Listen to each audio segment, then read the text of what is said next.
RS Praveen Kumar ప్రతిఘాతుక విప్లవకారుడు అనుకుంటున్నాను నేను.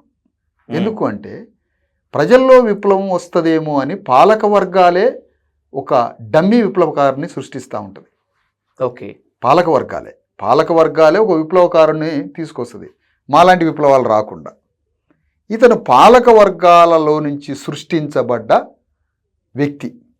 ఇంకా చెప్పాలంటే ప్రగతి భవన్ గర్భం నుంచి పుట్టిన బిడ్డ.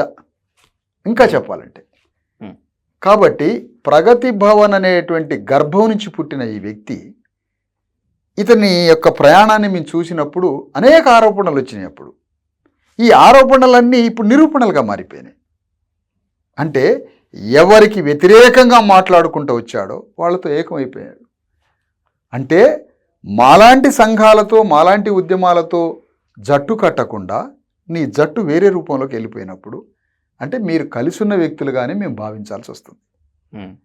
కాబట్టి మా మీద దాడి చేస్తున్నాడు. నేను అడిగింది మొన్న ఒక మీడియా వేదిక ద్వారా నేను అడిగింది తెలంగాణలో ఉన్నటువంటి బీసీఎస్సీ ఎస్టీల వేదికలతోటి చర్చించి వేదికలమందరం కలిసి ఒక సమైక్య ఫెడరల్ స్ఫూర్తిగా పోరాటం చేసి మనందరం ఒకటైదామా, లేదంటే నువ్వు అగ్రకుల పార్టీ దగ్గరికి ఏకమైపోయి అక్కడికి పోయి వాళ్ళతో చేతులు కలుపుతావా అన్న మాటకి తాను వ్యక్తిగతంగా దాడి చేస్తున్నాడు మనిషి మీద. ఆర్ఎస్ ప్రవీణ్ కుమార్ కి విశారదన్ మహారాజ్ కి మధ్య అంటే మీకు ఆర్ఎస్పీకి మధ్య గొడవలు పెట్టాలనేటువంటిది నా ఉద్దేశం కాదు. కానీ ఆయన ఒక ఇంటర్వ్యూ వేదికగా చాలా తీవ్రమైనటువంటి ఆరోపణలు చేశారు. ఆ ఆరోపణలు మీ క్యారెక్టర్ని అసాసినేట్ చేస్తున్నాయి, మీ పోరాట పందాన్ని ప్రశ్నించేలా చేస్తున్నాయి, మీ భవిష్యత్తు ఎలా ఉండాలో, మీతో ఎవరు నడవాలో ఎవరు నడవకూడదో నిర్ణయించుకునేలా చేస్తున్నాయి.